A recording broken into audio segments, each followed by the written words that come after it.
So, dude, after Labor's incredibly explosive victory, we can say, at the election last weekend, now the dust has kind of settled a bit, Jordie.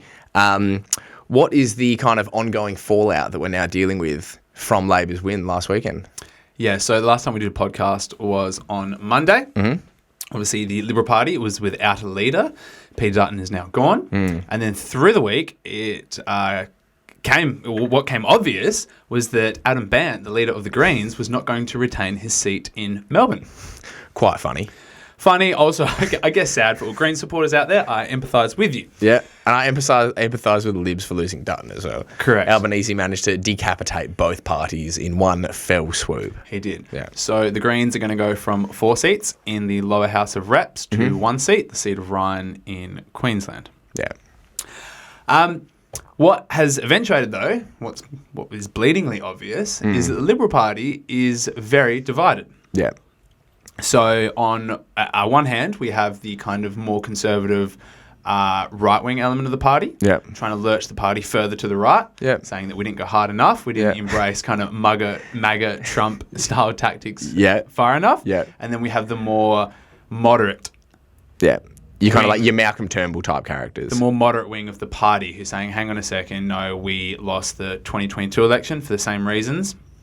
There needs to be some self-reflection. So this self-reflection, in my opinion, was captured perfectly by Paul Kelly, who's a Australian conservative journalist who writes for The Australian. And I thought what he had to say was quite honest. The Australian public don't have faith in Liberal values anymore. I mean, that's the entire meaning of the election. I mean, the Liberal Party is facing a crisis of identity, a crisis of belief. It's increasingly lost touch with so many important sections of the Australian community. Young people, women, the professional classes, multicultural Australia, public servants, what's going on in the cities. I mean, it's just extraordinary, the extent to which all these Liberal constituencies have been wiped out. So if we look at young people, for example, well, the Liberals have made very little effort over the last 3 years. I mean, they were put on notice at the 2022 election, the worst performance by the Liberal Party since Menzies founded the party in 1944, until, of course, what happened this most recent weekend. And young people have got every right to be angry with the Liberal Party. The entire tax government spending system is in favour of older people against younger people. Younger people can't get into the housing market. It's going to take a long time to fix that. There is not a sufficient commitment from the Liberal Party to fix it. So the Liberal Party has got to do a lot of policy revision and identity rethinking if it's ever going to form government again. That was incredibly prescient and quite self-reflective, I have to say. I do find it funny that they're coming out with that after the election, after a devastating election loss. And I do think, for example, you look at those people on the panel there, as someone that is under the age of 50, I can say that just by looking at them, I can tell that those sorts of people obviously do not have the interests of younger people in mind. No, definitely not. You're right. So it's good they've kind of managed to pinpoint what the issue is. Yes. Do you think that will then lead to, like as old mate there was saying, policy revision to reflect a new direction that they want to go? Or do you think they'll go further to the right and keep the grift going, given that they've seen how Australia has reacted to further rightward pushes? Yeah, it's fascinating. Because I think, again, Australia doesn't have that kind of... there's definitely a lot of reaction in Australia, but we don't have that kind of deep-seated, ultra-conservative, like aggressively reactionary base that kind of politics worked for in the United States with like a Trump-type character, for example, or even with like a Farage in the UK. Yeah. Well, no, you're right. It highlights that the party is, I think, deeply divided. Just like all parties are very factional. However, I think the Liberal Party, as Ms. Kelly was saying there, they need to find their identity. They need to figure out who they're going to govern for, because they've been wiped out in metropolitan cities across Australia. They've really just become this kind of barely an outer suburbs, almost regional party. that really doesn't represent anyone. And a lot of that's due to, obviously, their coalition with the Nationals as well. Yeah, that's right. And probably, I guess, also a more multi-ethnic Australian society now, and they're alienating more and more people with, I guess, kind of more reactionary views. Subtle dog whistling. Yeah, so the senator, or the former South Australian Senate leader, Simon Birmingham, just came out this week and said that the party really should adopt quotas for females inside the party. Yeah. And that's obviously been met with some harsh criticism from other members of the party, once again demonstrating those divisions. I think the Labor Party adopted a quota system a number of years ago, and that's really reflective now inside the party. You can see inside the cabinet, for example, there's usually about 50-50 split between men and women. And that also reflects the electorate as well, because lots of female voters, one of the reasons they didn't vote for Peter Dutton was because as a woman, he just came across as repulsive. Yeah. And they didn't really have any kind of charismatic, relatable women, as part of their campaign, as part of their team, for example. Yeah, that's right. So, no, I think there is the more moderate section of the party now that's trying to do some self-reflecting and say, hey, look, we need to stop lurching further to the right. We need to stop walking around with MAGA hats on and just trying to kind of, look, all this happens in Australian politics. We really do mimic what's going on in Washington and the US, unfortunately. However, they're saying, no, we need to actually have an Australian identity and govern for Australians. Best of luck to them. Because on the other hand, the reactionary element is going harder. Yes, that's what we like to see. Push further to the right. Another South Australian senator, Alex Antic, was on Sky News immediately after the election. He's always good value. He's good value, and he had this to say. What we have to do is make sure that we make the Liberal Party great again. I said it, there we go. So we can make Australia great again, by the way. And no one should have any backlash about that. That's a simple statement. Trump himself said it during the American campaign. Well, there you go. He said it. So he's immediately, instead of saying, no, we're going to back off, reevaluate, he's like, no, we need to go for it, dude. I said it. We need to stop pussyfooting around the issue. Yeah. Once again, what I find absolutely remarkable is there's no original acronyms. The Liberal Party just can't come up with something original. I think you're right. I entirely think you're right. Because I'm sure they could capture that same sentiment with maybe I think you and I could probably do it in an afternoon of brainstorming, maybe. Yeah. Maybe a couple scotches as well. We can kind of, figure out a slogan and a direction that you can capture that sentiment and then push it. But obviously, again, they're, as you said, completely incapable. Yeah, no, they're completely incapable. But even then, Jordie, I think what I think is interesting is even kind of, shall we say, the more traditional conservative kind of liberal values, free trade, no taxes, those kind of values, I don't even think even if you take away all the kind of, all the extras on top of it that the Liberal Party has, all the kind of conservative dog whistling and the subtle, kind of suburban racism and that sort of stuff, even then, I actually just don't think those values are really that as important to young people in Australia. No, you know what I mean? On the basis that they were important and impactful to people 60 years ago, for example. You're definitely right. Yeah. I think the party has definitely represented an era that is long and gone. Young people do not resonate it with anymore. However, they keep wheeling out these kind of ghouls from the Liberal Party establishment, and I enjoy it. It makes great content. It does make good content. Hilarious. Another person they wheeled out was the former Liberal Vice Party President, Tina McQueen, on Sky News. And similar to Alex Antic, she said, no, we have not gone hard enough. We need to be more like Trump. Tina, what is the danger of the higher-ups within the Liberals, the authorities within the Liberals, listening to this very poor advice and veering further left? And Dutton and we were all on that Trump train, which I'm still on. If we had stood firm by that, but that, as I said, the federal executive got spooked by we can't upset the immigration, we can't say anything bad about welcome to country. All this is ridiculous. They were spooked, absolutely spooked. Instead of going harder and standing firm on those bold policies that the people respect, they backed off them. And that's where people lost respect for Dutton and became very confused as to what his policies. Well, I must say, Tina, if you're on that Trump train, please stay on it and let's steam off into the distance. Absolutely. Derail the party even further. Hilarious. One thing I love, and this is almost... it's not uniquely Australian, but it expresses itself in Australia so funnily because, like, there is no left-wing media in Australia. So when they're saying, like, there's no genuine left-wing, you kind of got, kind of polite centrism with the likes of, like, The Guardian, for example, the ABC even. Everything else, in my opinion, is pretty reactionary. Yeah. Obviously, there's small kind of independent, independent journalists like Michael West, for example, again. But this whole concept that, like, kind of the institutions that are just everything's pushing to the left, and the media is all left leaning, and they're pushing, the Liberals to the left, and we have to stop this. We have to stand strong. In my opinion, is one of the most cracked out and delusional views that these people have. It shows how disconnected they are, not only from their electorate, but also from, like, the media sphere that they exist in. One thing we can say about the Labor Party is that they have their finger on the pulse. They know how to communicate with the media. They know the kind of ways the media are going to pressure them. So they know preemptively what they can do, and they know how to safely kind of address the public without leaving any room for, like, without giving any openings for criticism, even if it means that they are kind of less bombastic and less flamboyant in the way they do all that as well. And it's this whole concept. I mean, these people are insane, dude.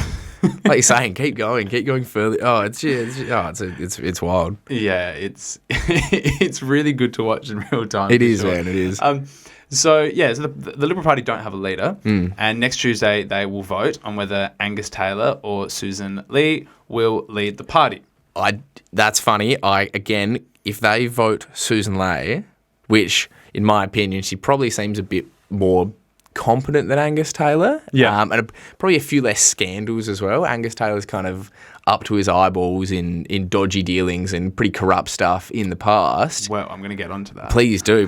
But again, it would be funny if they actually addressed some of these criticisms and had a female leader. And I think you could potentially see that kind of sucking some of the oxygen out of the Teal crowd, for example. For sure. However, I highly doubt they're going to do it, dude.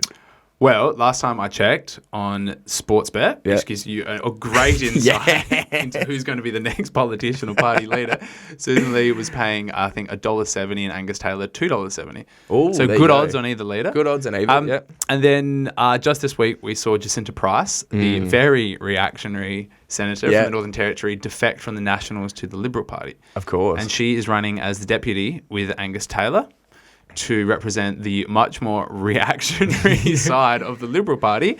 And as you're right, Susan Lee is trying to bring the forces of moderation together to put herself forwards. And this will be very fascinating because I think we'll be able to tell after the leadership election who becomes the leader of the party as to which faction is stronger and where the party is going to go. And I think as well, I think it would be funny if Jacinta Price became leader, because that would really, so the kind of class of people that view everything solely on the base and gender kind of requirements typically would imagine be, voting for like Greens type figures, you know what I mean, on that kind of end of the spectrum. I think it would really throw a spanner into their kind of mental framework of how they view the world if you had Jacinta Price, a Indigenous woman, incredibly reactionary and conservative, become leader. Again, she's running as deputy. As deputy. As deputy, of course, for Angus Again, Taylor. that would be hilarious. It would be. Yeah. So I think it's worth spending a couple of minutes here looking into who the potential future leader of the Liberal Party, or even potential future leader of Australia, who they could be. And by looking at their past, we can assert that these people have very questionable moral standings in some ways. Yeah, very flaky track records. Yeah, very flaky track records. So look, I'm going to start with Susan Lee because her story is quite interesting. So during her time as Environment Minister under Scott Morrison, she voted consecutively against carbon reduction targets and approved 3 coal mines in the space of 1 month. Yep. Furthermore, as one of her final acts as Environment Minister, she scrapped federal recovery plans designed to prevent the extinction of 176 threatened species and habitats. Oh, wow. That's pretty bad. I was expecting the coal mines and stuff. I wasn't expecting that. Yeah, so that was when she was Environment Minister. And showing blatant disregard of the environment. Yeah, found that very concerning. And in addition, she was embroiled in the taxpayer expenses scandal under the Malcolm Turnbull government. So this included her billing taxpayers for over 20 trips to the Gold Coast, costing over $65,000, including stays at luxury apartments and a New Year's Eve party held by prominent Queensland businesswoman and party donor. Additionally, she billed taxpayers for a flight to the Gold Coast where she was looking to purchase a $800,000 luxury apartment, which in 2025 would be worth close to probably $2 million. However, So she's got good taste, at least. she has good taste. Yeah. However, it does get a lot worse.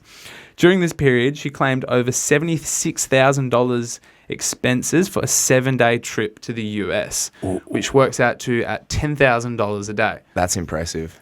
That's Now, very impressive. I don't know what you have to be doing to rack up a $10,000 a day bill holiday when you're in the US. Look, I guess the US is expensive, and if you've got money, I guess the US is the place to be. Definitely. That is a lot, though. It is a lot. It is shocking, a lot of yeah. money for Wow. sure. Yeah. But that was taxpayers paid for it. yeah, taxpayers pay for that. Dude, I'm actually really glad. As a taxpayer, I'm super happy that she had fun. That's all I want. So while these expenditures may imply that Susan was more than happy to abuse her position in public office at our expense, the most questionable part of Susan dates back to before she held public office. And as a young woman, she became very fascinated with numerology. Yes. So numerology, for those who don't know, is an ancient belief that numbers and letters assigned to those numbers have a mystical impact on our lives. Continue, by all means. And so subsequently, she added another S to her name, which, according to Susan, quote, that if you add the number S that match the letters in your name, you can change your personality. Wow. So her name is spelt S-U-S-S-A-N. Susan. Like. Yeah, so it's Susan. It's S-U-S-S-A-N. Do you reckon her personality has changed? Well, potentially. So I honestly know sweet effle about numerology. Yeah, that's And I probably thought good. It's probably a good thing, dude. So I decided to do a little bit more reading into it. Came across a crikey article, which is interesting. So they were talking to a Australian numerologist, an astrologer, and psychic. That's an interesting group. Mm-hmm. Her name was Tamira, and she was quoted saying that by changing her name to Susan with a double S, she shifted her expression energy to a 9 because the soul vibration is the same. This psychic and numerologist went on to say that in 2025, it is a significant year for 9s. And like Susan Lay, it could be a big moment for her. So let's pause with the numerology. But please take note, James, because we're going to come back to Tamira because she had more things to say also about Angus Taylor. Oh, wow. Okay. Yeah. But Do you know if he's into numerology at all? Well, I'm not entirely sure. No, it's not. He obviously hasn't advertised his.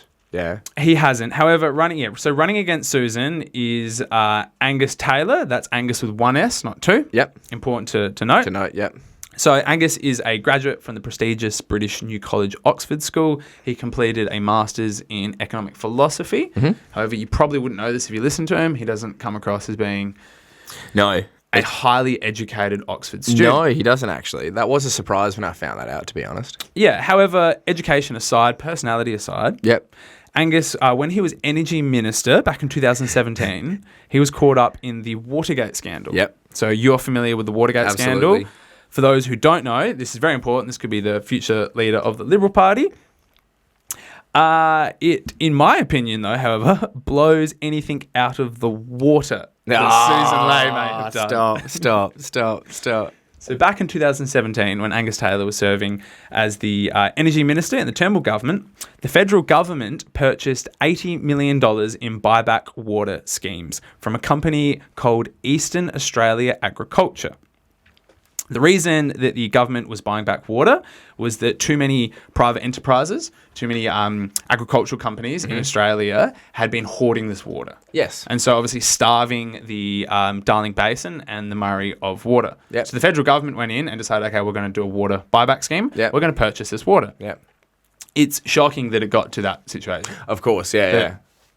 private companies, families and individuals were able to hoard so much of our natural resources and for private consumption. Yeah, and that was obviously, that's like floodplain harvesting and things That's like right. that. And growing things like rice and cotton. From my Yeah, understanding. incredibly water-intensive crops to grow in the driest continent on Earth. And we have seen subsequent fallout from that. We've seen massive damage to the Murray-Darling River downstream where we live in South Australia, for example. Yeah. And these are the kind of people, obviously, who have their interests represented by the Nationals. Again, as we talked about last week, not the small farmers, but these monolithic conglomerates. That's right. And so it turned out that during this Watergate scandal, it was Barnaby Joyce, former leader of the Nationals Party, that spent $80 million on one of these buyback schemes. And what is incredible, should I say, is that several news outlets reported this. Michael West, the ABC, the Uni SA also has an article on this, was that the company that the federal government spent $80 million buying one of these schemes back, which was the company was called Eastern Agricultural Australia, is that Angus Taylor was the founder and director of Eastern Australia Agricultural, and the company was registered in the Cayman Islands. Perfect. Possibly to avoid Australian tax laws, possibly not. Possibly not. Could be speculation. I'm going to give him the benefit of the doubt, dude. What is more astonishing, though, is that the property consultant who valued the water at $80 million valued two other properties holdings just nearby at $0. Wow. So you could almost argue the entire scheme was just to generate profits for a suspicious, opaque company based in the Cayman Islands, founded by Angus Taylor. And so this company that we're discussing, Eastern Australian Agriculture, it banked $50 million in profits off this purchase. And what's even more astonishing is that this company is a major Liberal Party donor. Wow. There you go. The circle is complete. Yeah. That's incredible. But that seems to have been, again... So you have to wonder... Corruption? Probably not. Yeah. Massive misappropriation of public funds? Definitely. Definitely, yeah. But again, that's just, in my opinion, especially with this current iteration of the LNP coalition, the entire structure of the party apparatus and all their policies, especially during like the Morrison years, for example, seem to have just been based around doing stuff like that. Correct. And I should point out that Angus Taylor did not directly benefit financially from this sale because... he doesn't even know what a trust is. He doesn't. That's right. He doesn't know what a trust is. However, though, this entire situation does raise serious questions of what the Liberal Party's, what their interests actually are. Yep. Is it just these massive cash splashes for their donor class? Well, I think that's where the juxtaposition comes from. Yeah. Because then you have these seasoned old hutters that were on the seasoned old people on the that we saw earlier saying, oh, our values of free trade, low taxation, etc. The Queen. They are seeing obviously all this misappropriation of wealth and seeing. I guess that's where the kind of the issue is for people like that who are saying we need to go back to this kind of have an actual policy and a vision based on liberal values, quote unquote. Yeah. So, I think that Susan Ley and Angus Taylor are not fit to lead the party, let alone the country. It's pretty obvious that during their positions in public office, they have misused them, misappropriated public funds over and over. To say and the the fact least. that Susan Ley now has been re-elected to her federal seat 8 consecutive times, I have to wonder, what is her electorate doing? Like, dude, they're probably all on the same page as her. If you misappropriate tens of thousands, I think it's almost up to $100,000 in public money, does your electorate not catch on? I think so. I think their interests are the same as Susan Lay's. I'm assuming she's in a very affluent, electorate, and they are probably all benefiting to the same amount, if not more, from these kinds of policies. That is insane, though, dude. I just can't fathom it. It's just absolutely outrageous. However, though, the misappropriation of funds aside, there's another thing about Angus Taylor, which I said we should go back to the numerology, because it also turns out that Tamira, the psychic and numerologist, had other things to say about Angus, very important. She said that Angus Taylor's numbers are very similar to Lay's and that both share 7s and 9s. Taylor is a really good talker and has a gift of the gab. Angus Taylor. Correct, Angus Taylor. We're thinking of the same Angus Taylor here. Correct. Yep. And she also said that there were two very distinct sides of him and that he too is in a really big power space and space of a new beginning. So interesting between both of them, the numerologist went on to talk about the energy between Susan Ley and Angus Taylor, is that I could see them definitely having a good conversation in a room together. They could even make a couple in the future. Wow. Massive cult. Massive cult. Dude, this woman she's done a bit too much anal sunning in her time, I think. She needs to take it easy. Wow. But, look, if that's an endorsement, that's a ringing endorsement for Angus Taylor and Susan Ley in my books. This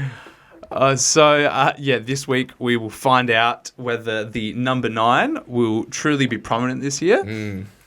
Absolutely hilarious. Moving on. So where did the Liberal Party go, dude? Where do they go? Who's, like you said, you've got two people. So you got Ley and Angus Taylor. Yeah. I think we might have discussed last time the possibility of Andrew Hastie, who is the Shadow Defence Minister. Yeah, he's pulled out. He's pulled out. Yes. Also, then you've got two very questionable individuals. Mm-hmm. There doesn't seem to even just be like a vaguely level-headed, not controversial, not cooked from numerology and excessive charging of crystals on equinoxes and that sort of stuff. So there doesn't seem to be any even on. I'm talking on the radical side or on the kind of more moderate Malcolm Turnbull side. They don't seem to have anything. No, they really don't at all. So I think they'll just go back to trying to find maybe in Susan Ley this very kind of moderate, bland. Figure to lead the party. But then you're going to alienate the Alexantics of the world. You're going to alienate the Alexantics. And what also came out this week, reported on The Guardian, is that the one of Trump's closest strategists, Chris LaCivita, was in Australia advising the Liberal Party running up to the election. Ooh, that's interesting. Yeah, so there were some undercover reporters from an outlet that managed to get him on tape saying, quote, "I was in Australia 2 weeks ago helping the Liberal Party there on some of their structural issues that they were having with Peter Dutton." There you go. I guess kind of Dutton was kind of trying to toe the line. He's trying to find that kind of middle ground in his campaigning and in his messaging. Now, I should say that it has come out, so the Liberal Party have come out, and so has LaCivita. They've denied working together. However, this does signal a close relationship between the Trump administration and the Australian Liberal Party, or at least the Liberal Party trying to adopt some of those tactics that were very successful for the Trump campaign. I can't say that I'm shocked. No. To be completely honest, that doesn't seem to be a surprise at all. So I do think that this is going to continue. They're going to keep trying to lurch further to the right and keep trying to stick the MAGA slogan and logo onto the Liberal Party. I guess one thing they have going for them is that Australia and America both start with A's, so you don't have to change the acronym. That is true. Yeah. That is very true. What I thought we should also discuss while we're talking about Australian politics before we move on is my concerns of the entrenchment of what Tariq Ali calls the radical centre. Yep. I'm worried now that the Labor Party have so much political capital that they might do sweet F-all with it.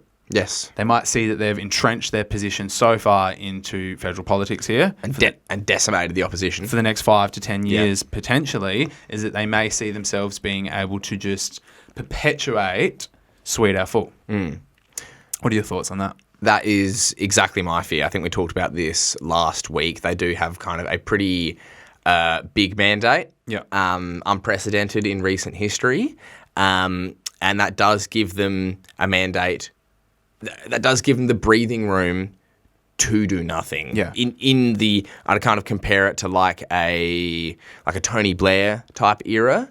Of British Labor, or even like a Joe Biden Democrats era where they beat Trump in 2020 and they relied so heavily on well, we're not Trump, Yeah. that, again, they could get away with just not even rhetorically addressing the issues that were concerning normal Australians. Yeah. Now, I think that the current Labor Party leadership, I actually do think they are conscious of that, to be completely honest. I think that is something that like people like Albanese and Jim Chalmers would be conscious of, and conscious of that reality. Yeah.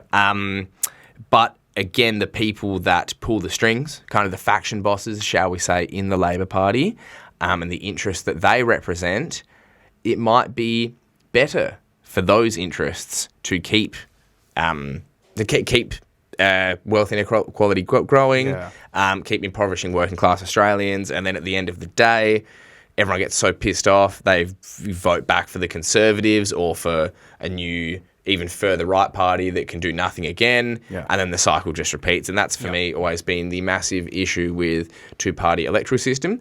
I think we've seen that plague the UK, I guess Canada to a lesser extent, although I can't say with great confidence, the UK and the US. But again, I do think due to the foundation of the Australian Labor Party, particularly in the union movement, and still the strong, obviously not as strong as it should be after decades of decimation, but still the strength of the union movement and that kind of more grassroots representation.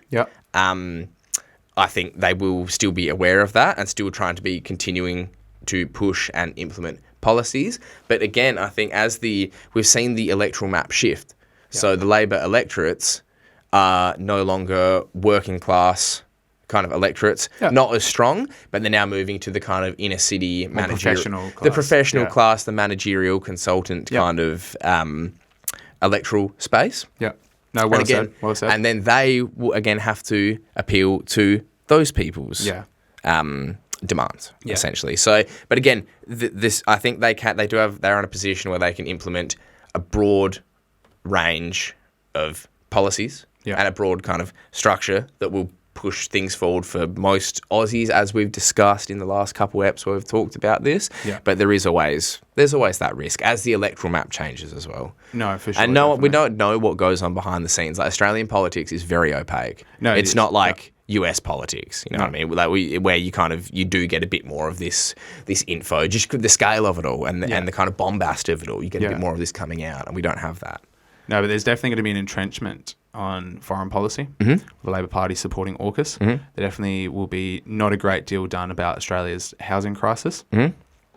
And the Labor Party, as it seems, is not going to be very vocal to the genocide that is taking place in Gaza. Yes. And I think they do actually have... I think there's a lot of party discipline in the Labor Party. So I can't imagine, because these people are reasonably switched on for the most part, pardon me, and they do pay attention to the news. So I can't imagine that they're not seeing all these starving children in Gaza at the moment and saying, this is great. You know, they're not doing that. I think there is obviously pushback, and I think Labor has kind of tried to not make a non-issue out of it, not kind of take any political stance either way.